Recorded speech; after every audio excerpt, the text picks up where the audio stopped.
कृपा सिंधुभ्येव च पतितानां पावनेभ्यो वैष्णवेभ्यो नमो नमः।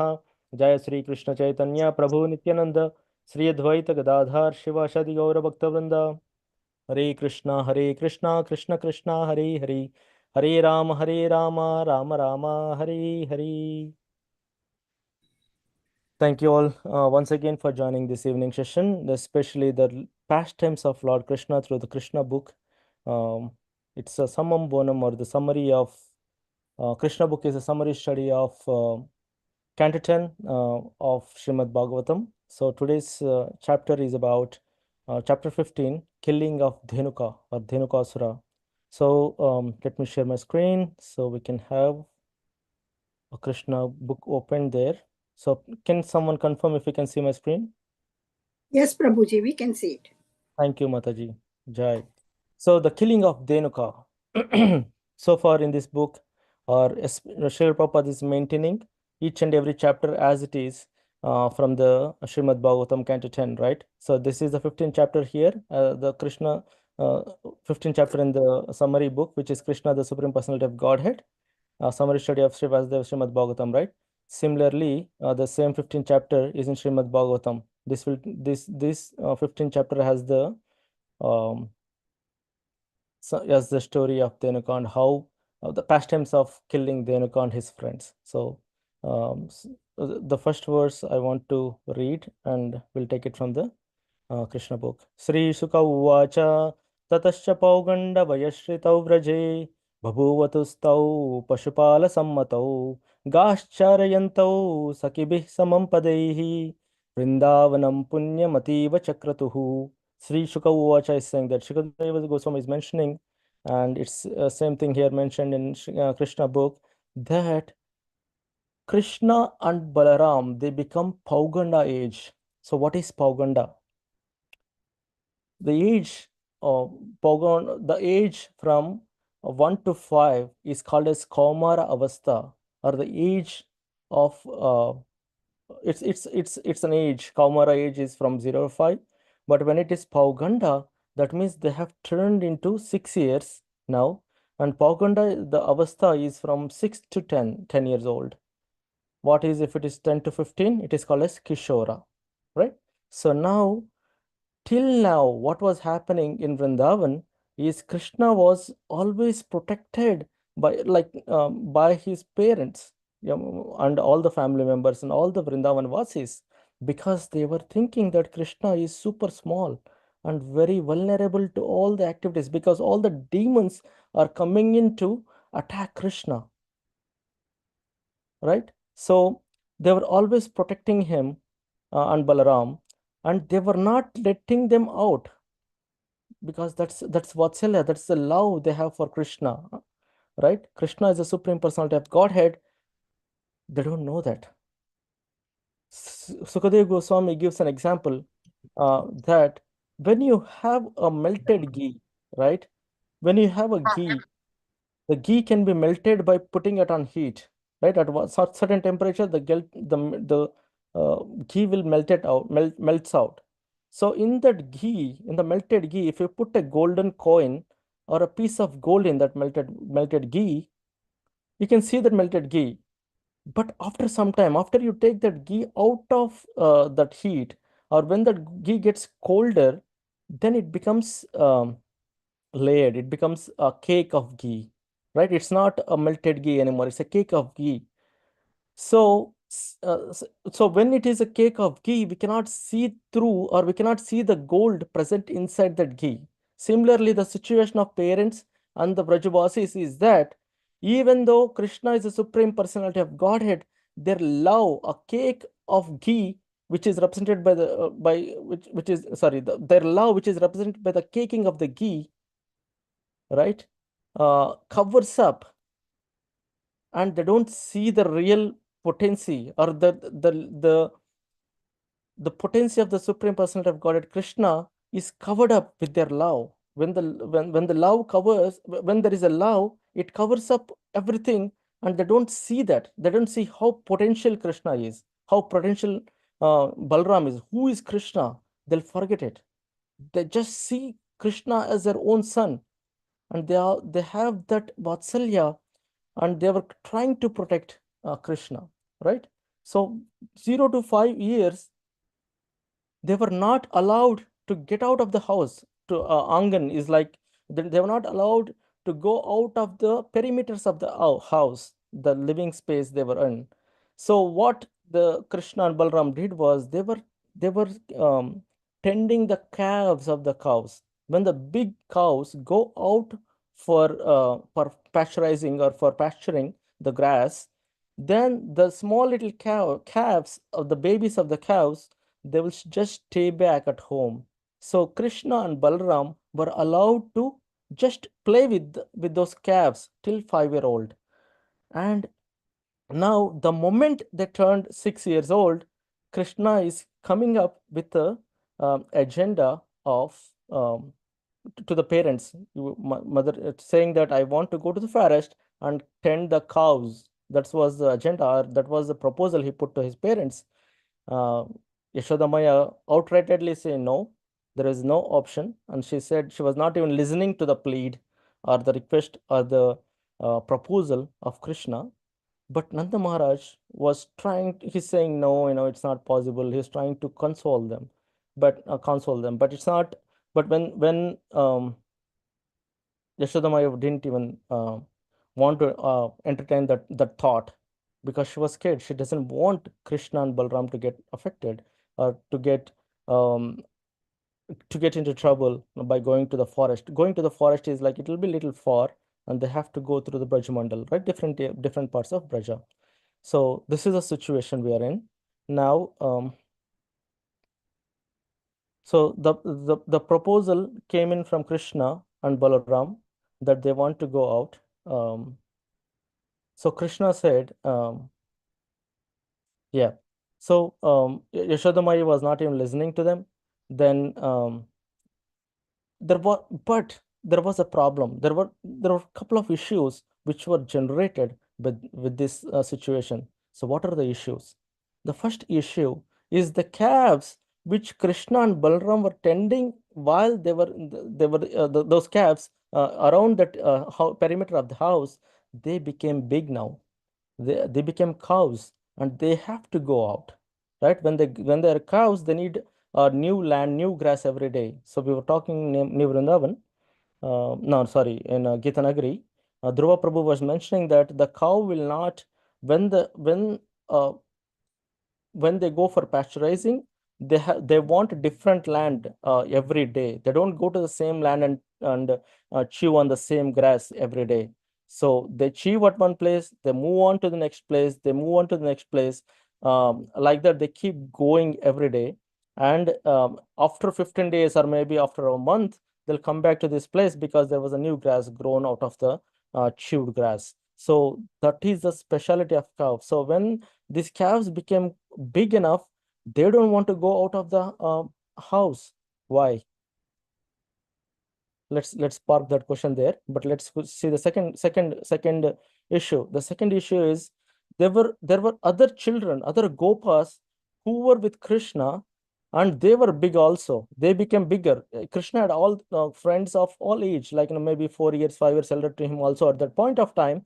So they were at the age to go out to Vrindavan and to pasteurize the lands. But these children were also not want to go. They are not going out of the house. They don't want to go for tending the cows. They're if if a child becomes an adult, he's supposed to work. So that is the work of a gopa, is to tend the cows, to take them to the pasteurizing grounds. But these gopas are not saying they don't want to go. So that is the second issue. So what is happening here? What is happening is the calves, they always had an association of Krishna. Krishna being the Krishna, the supreme attractor, the supreme enjoyer, right? That that enjoyment which the living entities uh, get with the association of Krishna. So the calves had that experience with Krishna, and they don't want to go away, or they don't want to lose that association with Krishna.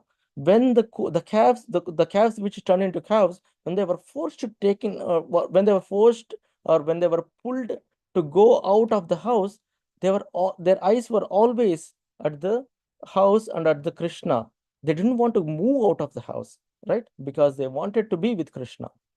That's the reason. Same thing with the Gopas. Gopas, they wanted to have an association of Krishna. Every living entity in this world, if they are pure, they have that attraction. They develop that attraction to Krishna, and it's super hard to get out of it. It's not possible to get out of it. This situation prevailed everywhere in Vrindavan, including the Gopas, including the Gopis, including the parents. Parents didn't want to send Krishna out because they don't want to lose the association of Krishna. So the two issues were the calves which became cows. They don't want to go out of the house, and the Gopas who were playing with Krishna. They don't want to go out of the house to do their job or to perform their daily duties. So now the third issue is Krishna is forcing again. Krishna is telling Mother Yashoda that, I have killed Putana. I have killed Vritrasura. Sorry, I have killed, what is it even? I have killed Trinavarta. I have killed Putana. You have seen me. You have seen in front of your eyes, I have killed them. Why do you think I will be in trouble? I'm strong enough to go out and do the pasteurizing. Yashodama is saying, okay, that's not you who killed it. It's just a favor of the providence that helped you to get out of the situation. So she's giving the credit to Lord Vishnu that, Vishnu has protected you, and not you. You don't have any strength. You were scared of a cat.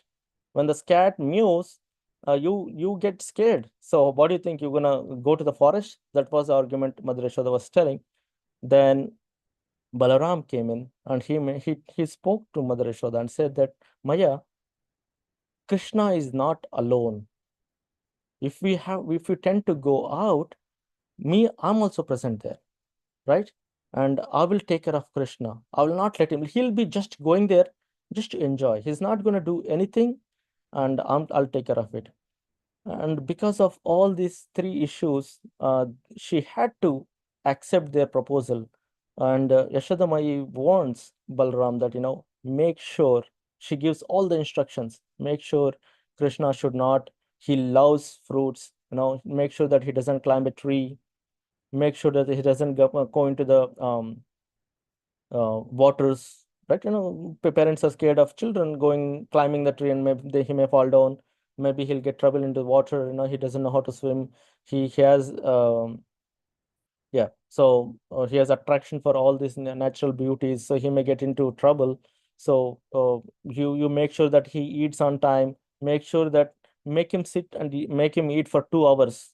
So those are the instructions he gave to Balram. Balram accepted for everything, and now the freedom for these boys. They got the freedom to go and tend the cows, right? So what we are saying here is that Pauganda age, which is the age of 6 to 10, when the Krishna turned Pauganda, the proposal went in to the parents to let them go and tend the cows in the forest, not in the perimeters of the house or the place where they're living, but at the perimeter. Now they're going out of the house with the big cows and with um with his flute and everything.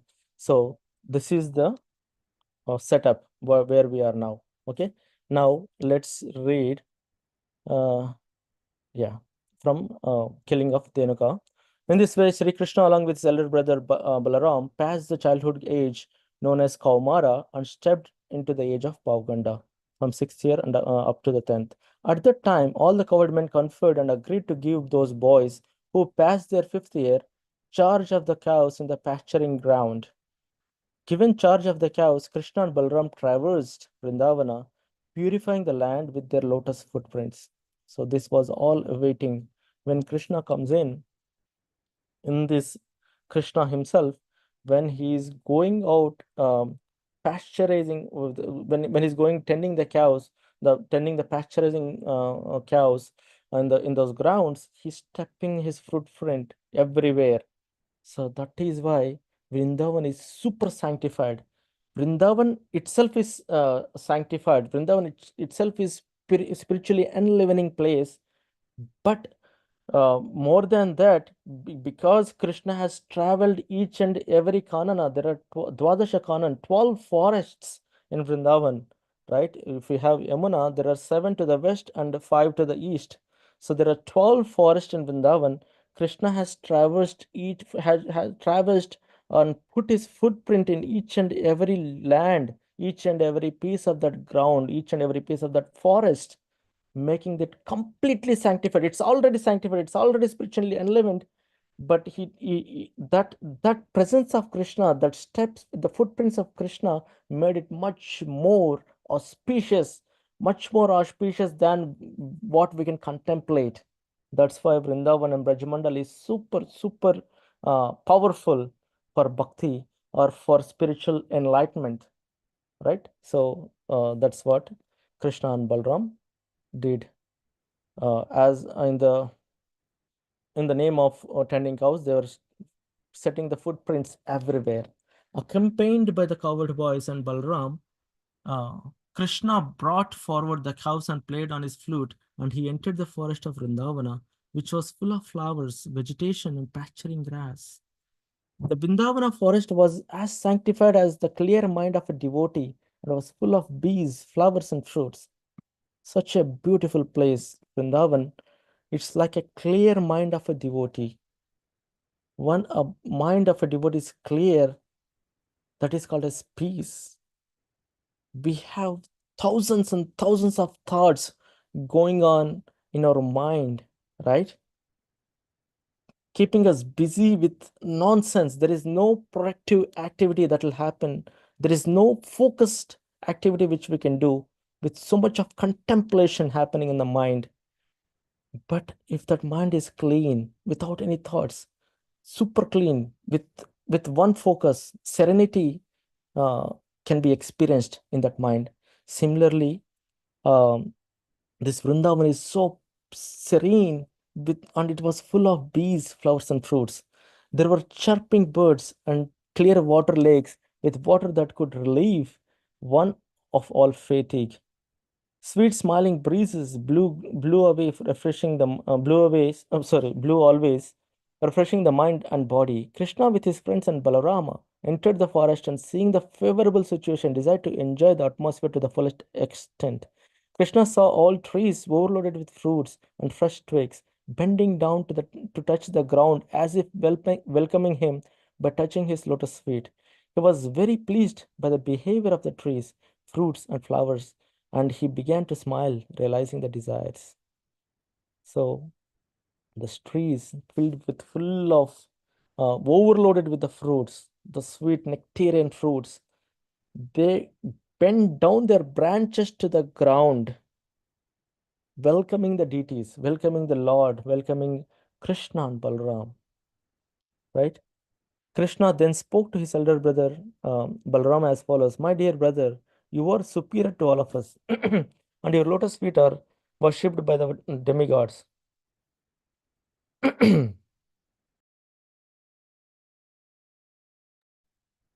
Just see how these trees, full with fruits and flowers, have bent down to worship your lotus feet. It appears that they are trying to get out of the darkness that has obliged them to accept the form of trees. Actually, the trees born in the land of Vrindavan are not ordinary living entities. Having held the impersonal point of view in their past lives, they have been put into this stationary condition of life. But now they have the opportunity of seeing you in Vrindavana, and they are praying for further advancement in spiritual life through your personal association. So Krishna is explaining it to Balram that, look, my dear brother, these trees are hanging down with utmost respect to you. So he's saying that the trees in this life, they're trees because in the previous lives they had a point of view of impersonalism. Impersonalism means darkness. They have no idea of what are the features of the Lord, what is how beautiful Lord is. They cannot explain it. They're in the darkness. So because they were in that impersonal, they were the practitioners, or they had the point of impersonalism, point of view of impersonalism, or they were favorable to the impersonalism. In this life, they became the trees in Vrindavana. So they're not ordinary trees or just some normal trees. And now, being in this form of trees, they understood the importance of Krishna, and they're experiencing the um, beauty of Krishna and Balarama, and they're bending down to for the to as a respect to the deity, to the Lord and Balaram. So that is what Krishna is saying, that they're bending down, because they realized that it is they realized and they have understood the beauty of the Lord. Generally, living entities in the mode of darkness obtain the bodies of trees. Okay, Srila Prabhupada is explaining it here. The impersonalist philosophers are in that darkness, but they eradicate it by taking full advantage of your presence. I think the drones that are buzzing all around you must have been your devotees in the past lives. They cannot leave your company because no one can be better, more affectionate master than you. So Krishna is telling to Balaram, you are the supreme and the original personality of Godhead, and the drones are basically not the latest, the contemporary drones which we make. These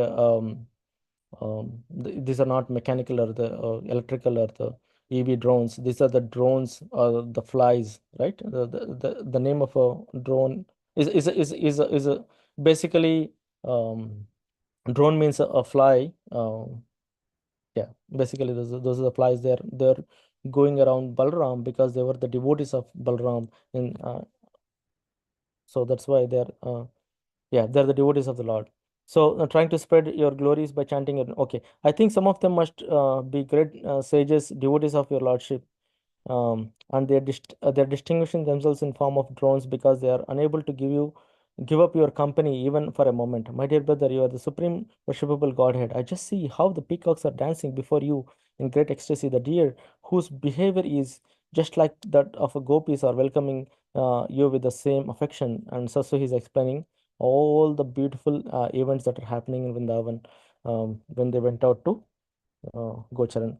It is quite natural for these Vrindavan inhabitants to thus receive a great personality like you. The herbs, creepers, and plants are also so fortunate to touch your lotus feet, and by you touching the twigs with your fingernails, the small plants are also made glorious.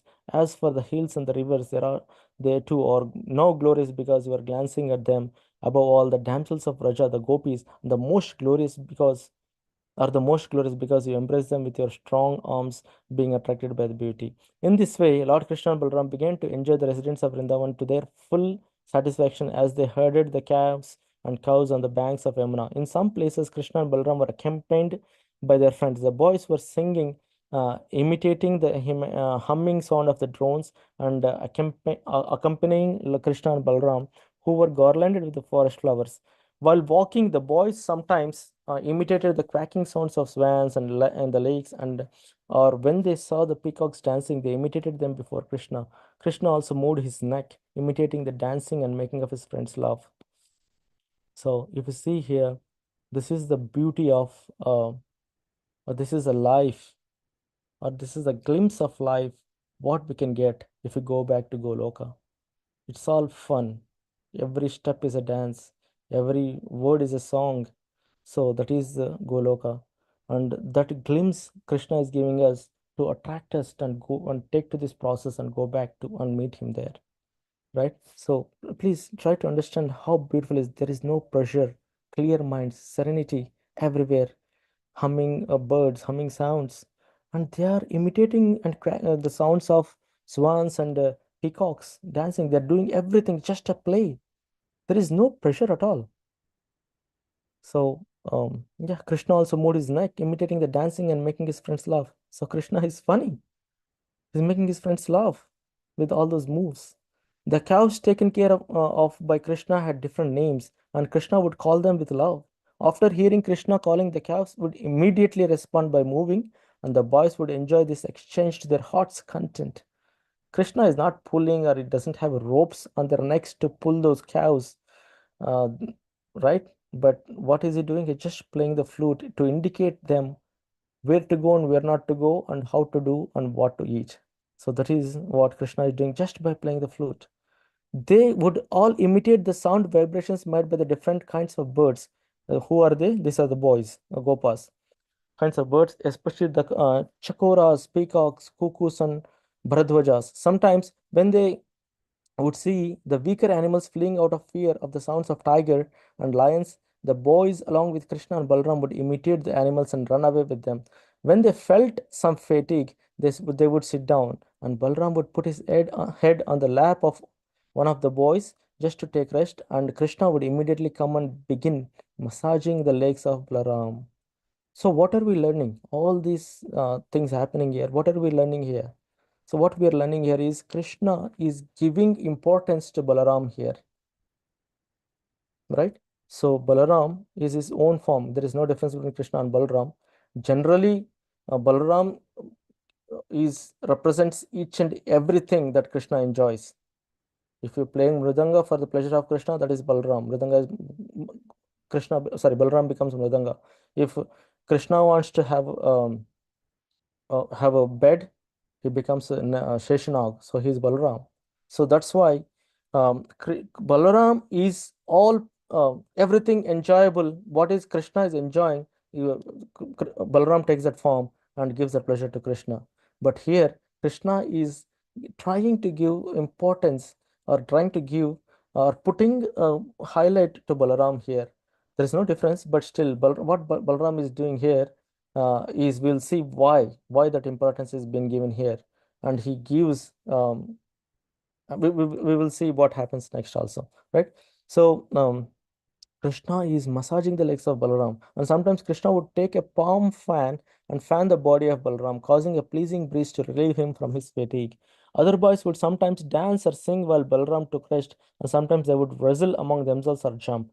When the boys were thus engaged, Krishna would immediately join them and catching their hands. He would enjoy their company and laugh and praise their activities. When Krishna would feel tired and fatigued, he would sometimes take shelter of the root of a big tree or the lap of a cowherd boy and lie down. When he would lie down with a boy or a root as a pillow, some of the boys would come and massage his legs, and some would fan his body with a fan made from leaves.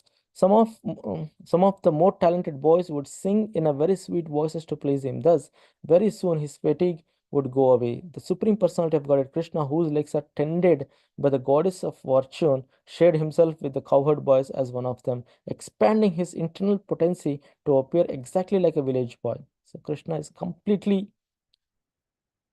covering his potencies, and he was acting as just a normal little village boy, sleeping on the roots of the trees. What is the need, right? And he's can you believe that? I mean, he's sleeping. He's the Lord of the universe. When Krishna wants to lie down, Balaram becomes a Sheshnag or Anantasesha, and he gives that comfortable, uh, he'll become a comfortable bed for Krishna. Now he's taking the shelter of the roots of the trees, right? Exactly like a village boy. But despite his appearing just like a village boy, there were occasions when he proved himself to be Supreme Personality of Godhead. Sometimes men pose themselves as Supreme Personality of Godhead and cheat innocent people, but they can only cheat. They cannot exhibit the potency of God. Some people we have seen time and again that people come in and they proclaim themselves to be the God. They proclaim themselves to be Krishna, and when it comes to the activities or when it comes to protect or to deliver the people of this earth, they can't do it. They can't. So they just cheat. They can cheat with their words, with their magics, but they cannot exhibit the potency of the God. While Krishna was thus engaged in transcendental pastimes, exhibiting his internal potency in the company of the supermost fortunate covered boys, there occurred another chance for him to exhibit the superhuman powers of Godhead. So now we're turning it a story. We're going to the there was a chance. And what is the chance? His most intimate friend Sri Dama, Subala, and Stoka Krishna addressed Krishna and Balram with great love and affection. Thus, Dear Balarama, you are very powerful. Your arms are very strong. Dear Krishna, you are very expert in killing all kinds of disturbing demons. Will you kindly note that just near this place there is a big forest of the name Thalavana. This forest is full of palm trees, and all the trees are filled with fruits. Somehow, some have fallen down, and some of them are very ripe even in the trees. It is a very nice place, but because of great demon Dhenukasura, it is very difficult to go there. No one can reach the trees to collect the fruits. Dear Krishna and Balarama, this demon is present there in the form of an ass, and he is surrounded by similar demon friends who have assumed the same shape.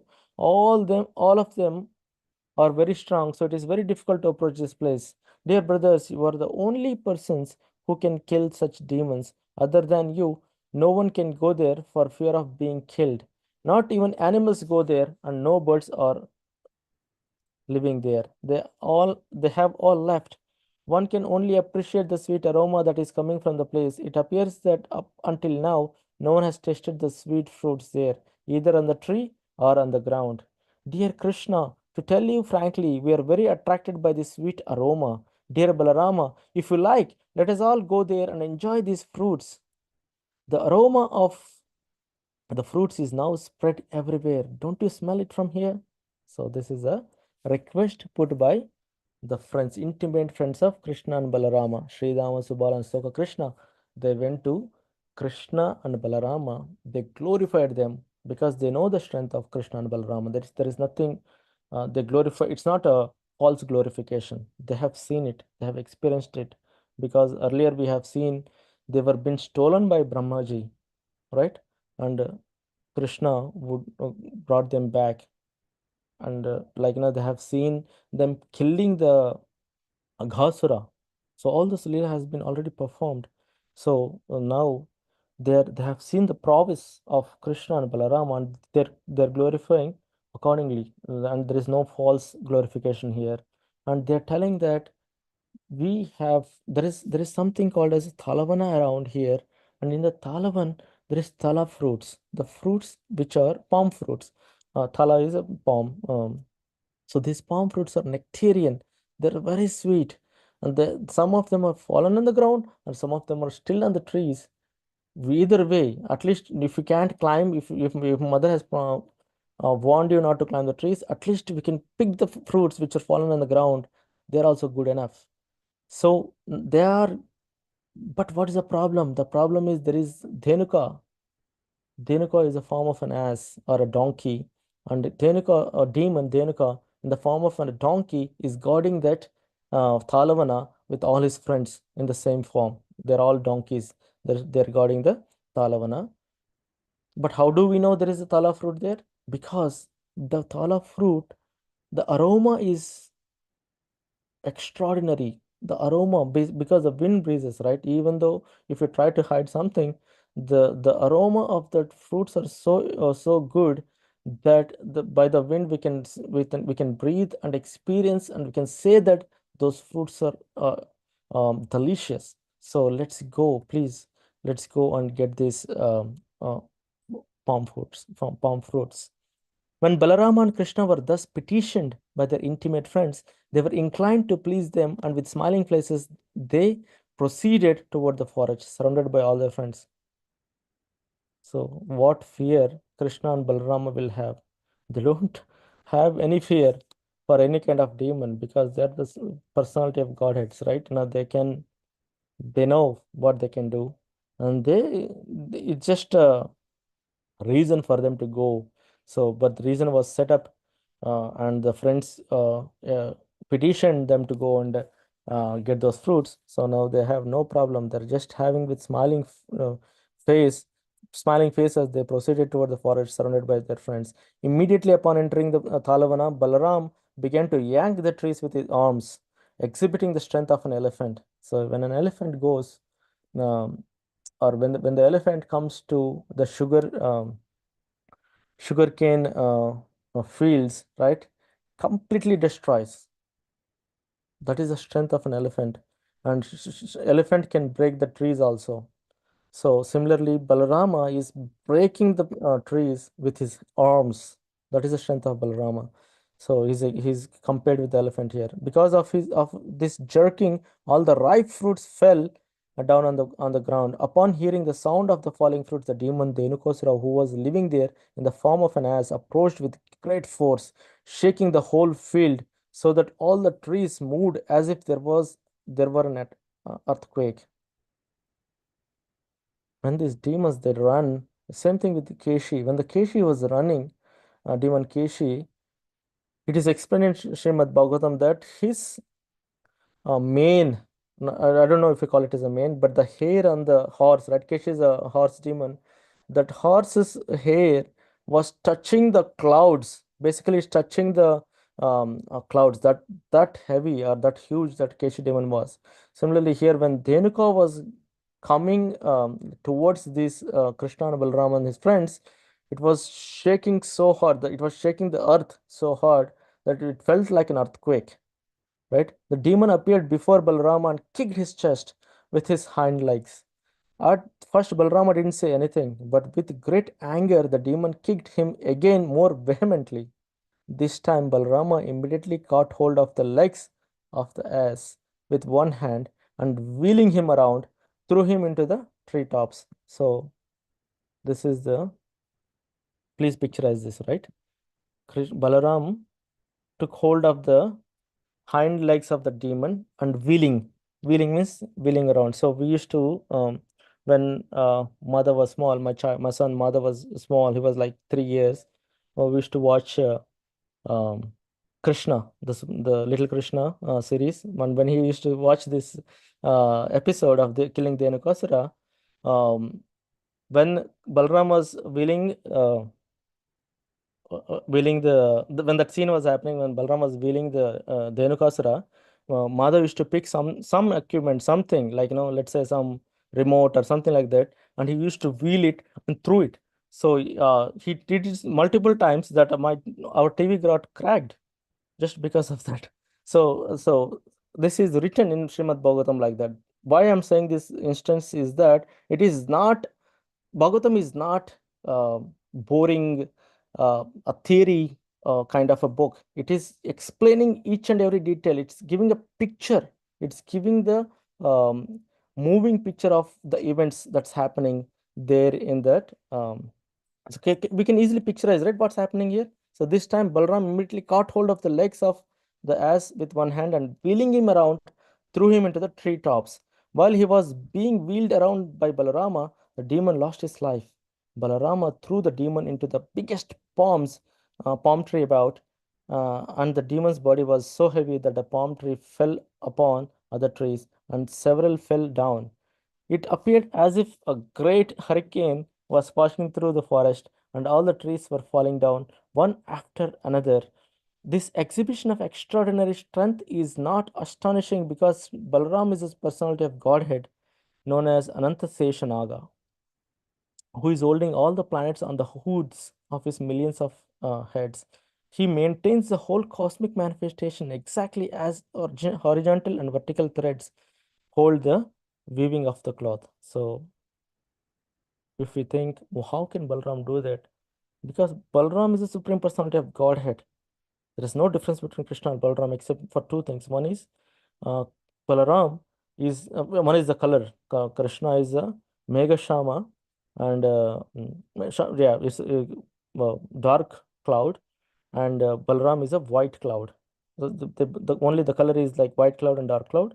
The second difference is that Krishna is the Krishna is the one who experiences the pleasure, and Balaram is the one who serves or who gives the pleasure.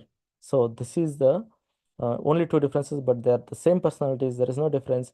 And as in the form of the Ananta Sesa, Balaram is holding the whole cosmic manifestation.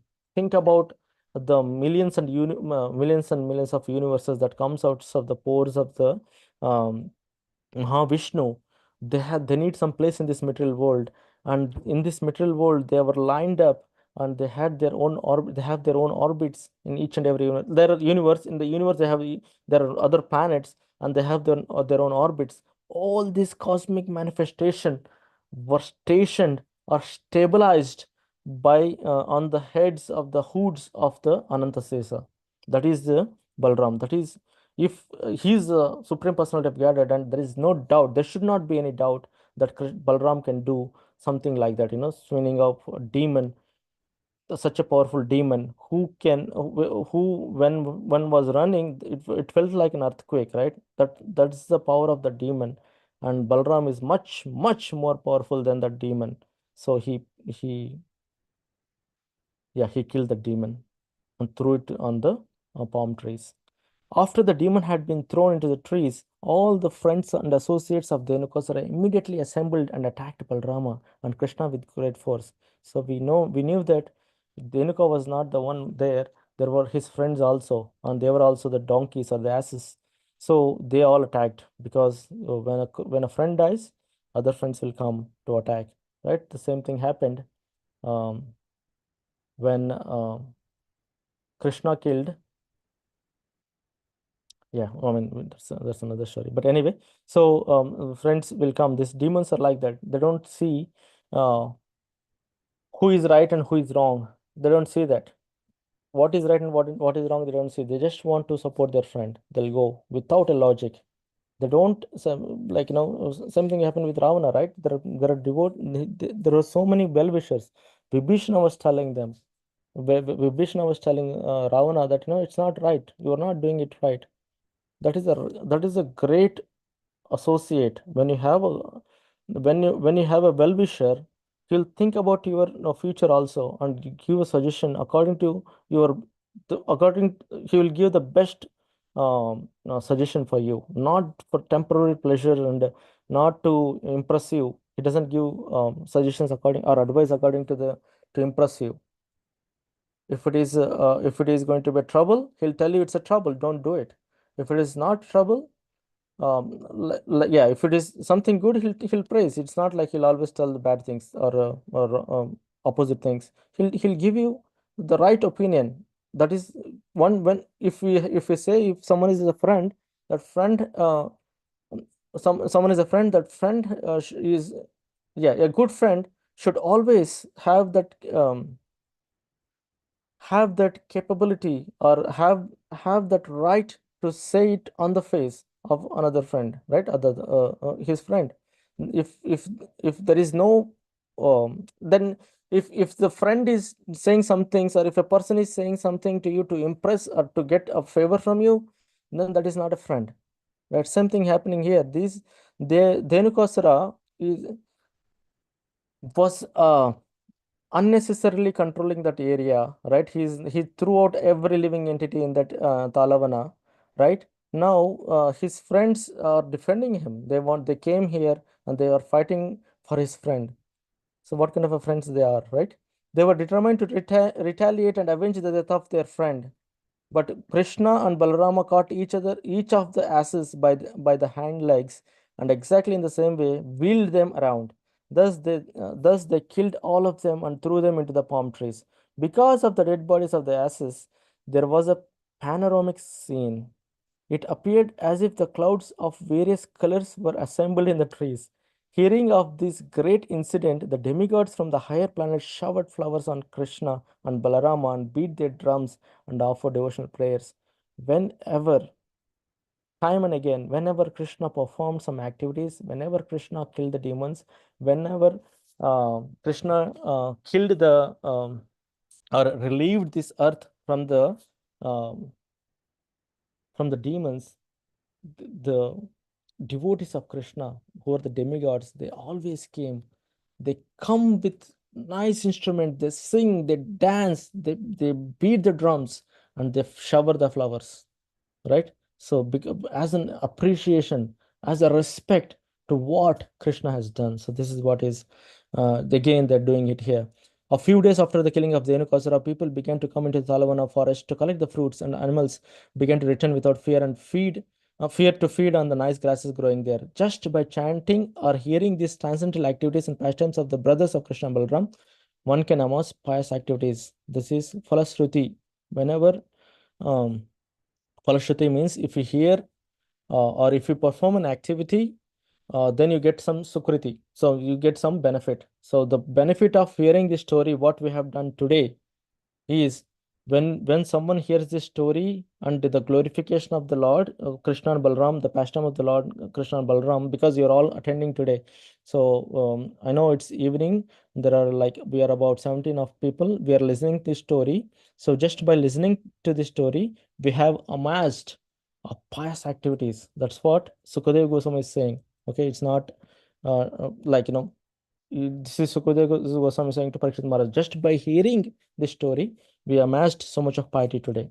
So that's why Simeshwar Prabhu was telling that you all came and you are coming again and again, and these pastimes are beautiful unknowingly. Just by listening to them with a good ear, we amass this kind of piety. Okay.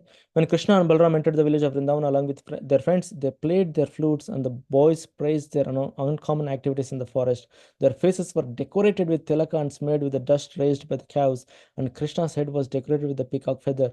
Both he and Balarama played their flutes, and young gopis were joyous to see Krishna returning home. These gopis, they were waiting. A moment without Krishna for them is like um, it's like yugas for them, right? A moment without Krishna. Think how much of eagerness they had to see Krishna. So Krishna came back and they were all right there. Both he and Balram played their flutes, and young gopis were joyous to see Krishna returning home. All the gopis in Vrindavana remained very morose on the account of Krishna's absence the whole day. All day they were thinking of Krishna in the forest of him, in the forest, or of him herding cows in the pasture. Why? When they saw Krishna returning, all their anxieties were immediately relieved, and they began to look at his face the way drones hover over the honey of the lotus flower. When Krishna entered the village, the young gopis smiled and laughed. Krishna, while playing the flute, enjoyed the beautiful smiling faces of the gopis. Then Krishna and Balrama were immediately received by their affectionate mothers Yashoda and Rohini, who, according to the time's demands, began to fulfill the desires of their affectionate sons.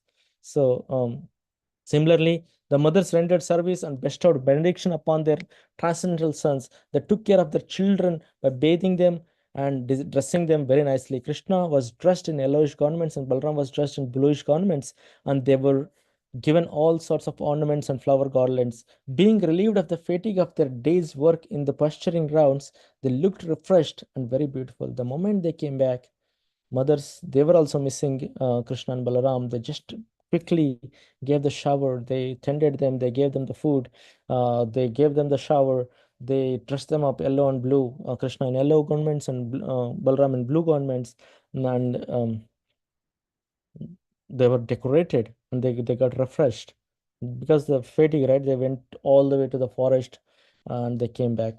They were given palatable dishes by their mothers and they pleasantly ate everything. After eating, they were seated nicely on clean bedding, and the mothers began to sing various songs of their activities. As soon as they lay down on the bedding, they were quickly fell fast asleep. In this way, Krishna and Balaram used to enjoy Vrindavan life as covered boys. Sometimes Krishna used to go with his boyfriends and Balrama, and sometimes he used to go alone with his friends to the bank of Yamuna and tend the cows. Gradually, the summer season arrived, and one day, while in the field, the boys and calves became very thirsty and began to drink the water of Yamuna. The river, however, had been made poisonous by the venom of the great serpent known as Kaliya. So now the second Leela, the other Leela will happen. So we will stop here because this is for Kaliya Daman, which will start. So what we have learned here is we have seen how Krishna and Balaram, when they turn into Pauganda age, how they um, started going out pasturing the cows, right? And they were setting the footprints um, on the lands of Vrindavan, Brajamandala, right? Chaurasi coast, 84, um, yeah, koshas. So they were setting, as I tell, there are Dwadashakan and 12 forests. They were setting footprints everywhere, sanctifying the um, land of Vrindavan. Vrindavan is already sanctified, it's already auspicious, it's already spiritual, but setting the footprints, they made it much more stronger and much more powerful in giving the benedictions for the devotees who visit there. So that's why till now, till date, this Vrindavan is powerful, right? So we have seen that now. Then we see the activities of the like we have seen how the living entities, including the trees and bees and birds and peacocks, how they are attracted to the Krishna and Balram's visit, and we have, and also we have seen that, um, yeah, and also we have seen um, Yeah, so then we have seen how the Krishna and Balram are playing in the Vrindavan, in those forests, and then there was a request from the friends uh, to go and get taste the nectarian fruits of palm fruits from Talavana. But the problem was Dhenukasura's demon. He was living there.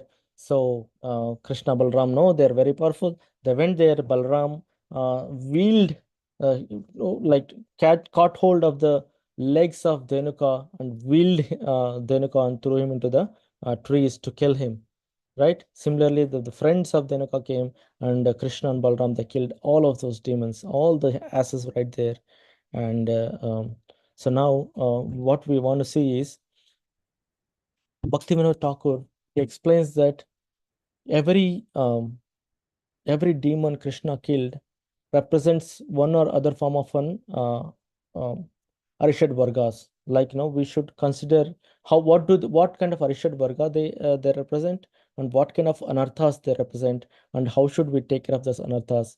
That was written by Srila Bhaktivinoda Thakur. So according to him, Dhenuka represents complete ignorance of spiritual truth originating from the material intelligence, lack of spiritual intuition, and foolishness, which is contrary to spiritual knowledge, is represented by Dhenuka. So Dhenuka, being an ass, that as a donkey, he has complete ignorance of Krishna and Balram, the strength of Krishna and Balram. He was controlling. He's thinking that he's greater being there because of this material intelligence right there. He was thinking he's powerful. He was thinking he is the man who can control the Talavana forest, right? So, but we as a human beings, as other living entities, we also get into this. When we acquire material intelligence, we forget that there is something called as spiritual. There is something called as Krishna. We forget that part, and we act as Dhenuka. We don't respect, or we act foolishly. We think we are the controllers because of the material intelligence. So that is not true, right? What kind of control do we have in our hands? What kind of control do we have in our hands? We don't even remember what we ate this morning for breakfast. We have to think for 30 seconds before we say answer. If someone suddenly asks you, what did you eat yesterday? We don't know. That is the condition of us. We can't protect ourselves, and we're talking about we're talking about our material intelligence, and we're talking about our strengths here. So complete ignorance of spiritual truth. What is the spiritual truth? When our material intelligence takes over, we forget that there is something called as spirituality. Some spiritual truth exists. We forget that. So the complete that is basically foolishness. So donkeys represent foolishness, and that foolishness of ignoring the spiritual truth represents Dhenuka, and we should not be fallen prey for that. We should have we should not yeah, we should not fall prey of this material intelligence, and we should not get proud and ignore the spiritual intelligence for it. Okay, so this is what's it? Yeah, so that is this is yeah, chapter 15 from Krishna book, The Killing of Dhenukasura. Hare Krishna. Shimashir Prabhu.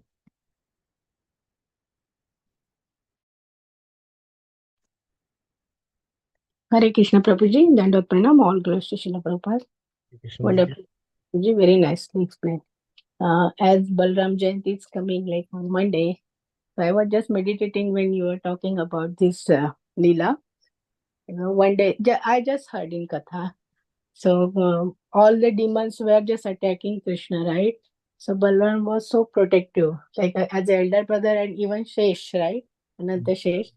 So he took a form of, like he became black like Krishna, so that the demons will come and they will see, because they look alike, right? So the demons will see him, and they will think like, I am Krishna, and then I can protect Krishna. So there is a temple in Vrindavan, like Kale Dahuji.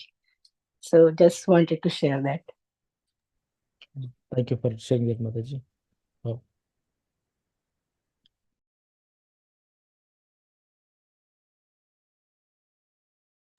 Yeah, so Balram Jayanti is coming, and this is very good. We are going to get um, Janmashtami and followed by Kartik. So it's beautiful, right? So we're talking about Vrindavan, we're talking about Krishna, we're talking about Balram here. This series of talks will be super amazing. Yeah, thank you, so Mr. Prabhu, for arranging this. Yeah, thank you so much. Basically, explain the tattva behind killing Dhenukasura. Nice to hear. Thank you so much. Devotees, anything anybody would like to add? Any questions or any other comments, reflections?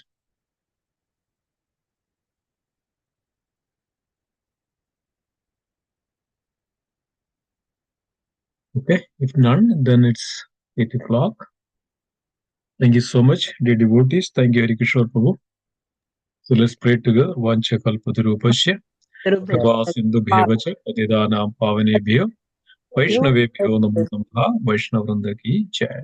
Yeah. Shri Srimad Bhagavatam ki jai. Srila Prabhupada ki jai. Nanda Gauri Vaishnavrinda ki jai. Gaura Premanand ki. Hari Hari. Hare Hare Hare Bol. Thank you, Hari Krishna Prabhuji. Thank you, everyone. Thank you, Prabhu. Hare Krishna, everybody. Hare Krishna.